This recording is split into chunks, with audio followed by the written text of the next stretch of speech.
because it's Thursday. Let's start a show. Hello, ladies and gentlemen, and welcome back to the Vanishing Point. It has been 2 weeks since the last time you saw me. I think you heard me a couple days ago talking about baths. Happy 100 videos to us. Yet I'm self-celebratory. Congratulations, us, and thank you to you guys for being here for all of it. Now, I'm a little sniffly from cat allergies. I have 2 cats. So with last Sunday being our bath video, I hope you guys know that we fully intend to pick up on any video ideas that we drop. And so I will be picking up on why I think Batman the Animated Series has to end by the end of 1996. That's right, you guys. I am going over Batman Adventures: The Lost Years and the timeline there within. For those of you who haven't read the book or seen us mention it 5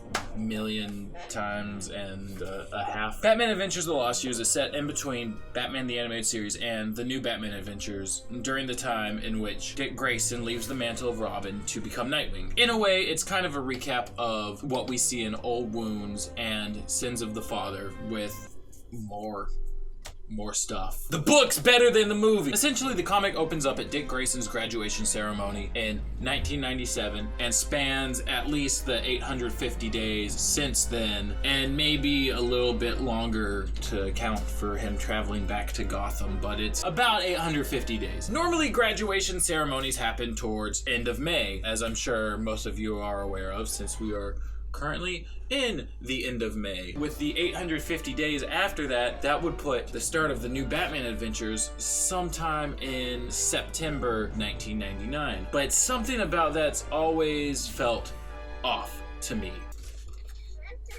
Stay. I think my biggest gripe has always been that 288 days after Dick leaves Gotham, he arrives in fictional country of Santa de la Rosa for the Festival of the Dead. If you know anything about Hispanic culture, roughly Halloween, real world equivalent, kind of runs from October 31st to November 2nd. Had the graduation taken place May, then this would put us in between February to March of the following year, which doesn't seem very likely. But moving backwards from the October date, we end up in January of 1997 for the graduation.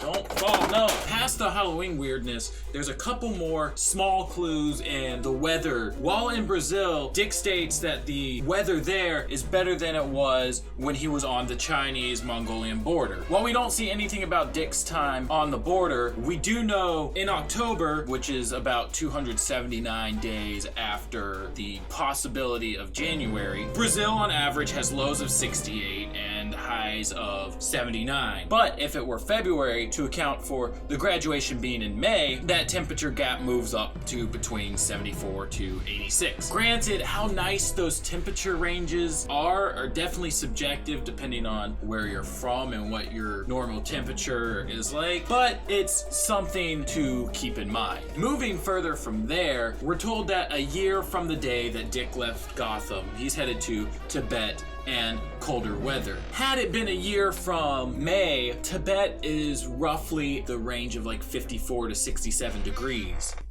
Stop squeaking. Had the graduation been in January, the temperature would be somewhere between roughly 29 to 44 degrees, which is arguably colder. With all this information being somewhat subjective, James actually decided to reach out to story editor Scott Peterson to get his take, and when he replied, he said that it's very possible that Dick Grayson could have graduated early, but he doesn't specifically remember if that was their intent. So I'm gonna pass off the question to you guys. Answer down under, hit the Australia box. Do you think the book starts in January and ends 850 days later, new Batman Adventures starting around May of 1999? Or does it make more sense to you to start in May of 1997 with a normal graduation, pushing the new Batman Adventures to September of 1999. If you've read the book, tell me what you like about it. If you haven't read the book, go read it. There's ways. Comixology, I think.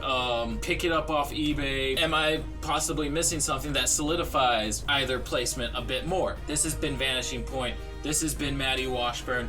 This is Lost. I'd hate to lose things. You ever lost anything? Stay tuned for more DCAU videos. I'll see you guys on Sunday. Love you guys. Kisses. Give one of those to your dad for me.